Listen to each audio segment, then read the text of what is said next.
TNP, True Masculinity Podcast.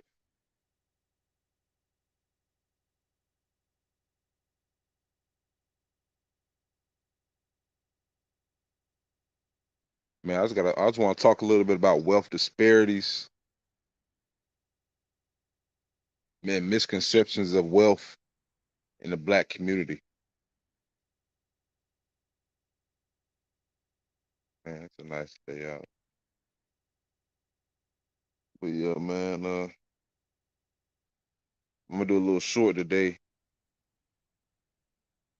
Chop it up with you. One sec.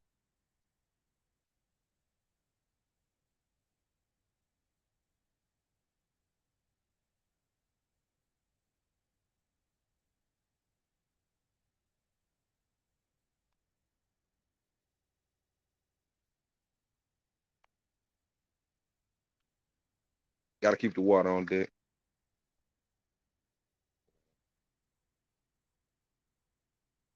Out here, let these damn mosquitoes chew my ass up. Get this down. But something I was thinking about.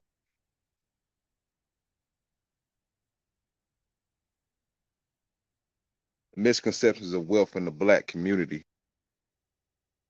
Misconceptions.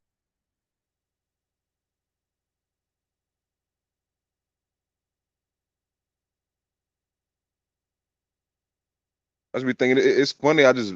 Yesterday I just bought my first piece of land, man, in my life, and it's just you know what I'm saying. Just make you think about things, puts things in a lot of in perspective. It's like just first first piece of land, the first time purchasing any type of real estate for myself. It's like the misconception would be like that means that I have attained some type of wealth. You know what I'm saying, and significant type of wealth, but it is significant in just the being able to own something, that once you pay the taxes, they can't take away, regardless. Nice little wooded lot, a little bit over a quarter acre in Anson County, Wadesboro, North Carolina. But it's pretty cool in that regard. But it just got me thinking, Jaylen Brown, I think that's his name. Yeah, Jaylen Brown. For the he plays for the Boston Celtics. If I'm not mistaken. Like I said, I just seen a article talking about him on a little post talking about with a video. Basically, I don't know the figures exactly, but he got the highest NBA salary or earnings in NBA history or whatever like that. He was just talking about wealth disparities in Boston and it being a top five in the United States as far as minority. I guess he's talking about black people specifically, um, but minority wealth disparities and whatnot. So it just got me to thinking. It's got me to thinking. Just the misconceptions of wealth, and I feel like it sounded good. All his points were very very valid, and you know in theory, I would like to see it play out. More so than just be taught. You know what I'm saying? Bloviation or whatever. But I mean, what he had to say was pretty valid. I mean, it is a problem in the United States. It's a huge problem in the United States, all over the United States, not just Boston. Everywhere that you go to is, for the majority, it's a place where with black people finding affordable homes and places to stay and being included in real estate and ownership and like because I'm sure it's a lot of people who, like I said, me buying land would be like they think I got money. You know what I'm saying? And that's really the misconception.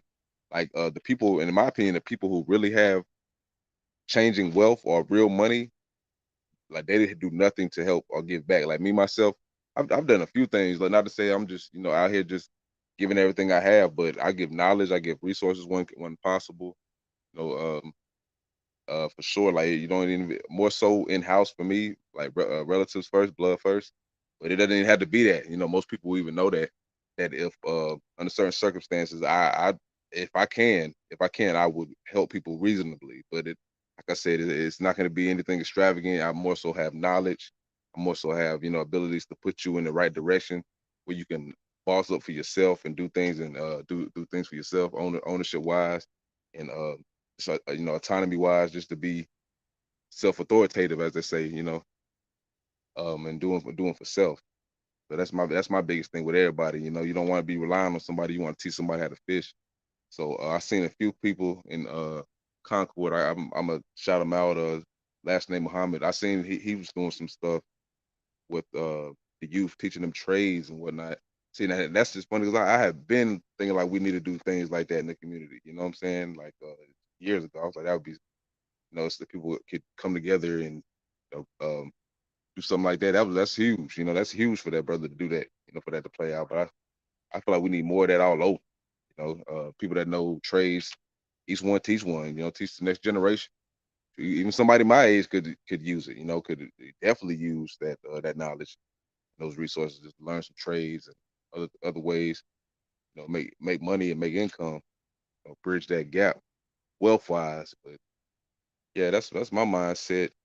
Um, most of the people like that really have money. Like if you watch that clip of not knocking the young brother, but like I just want to know what real change or what does he plan on doing with the with the with the money that he makes. He said he's gonna do or whatever he said. The plan he has, I would like to really see it.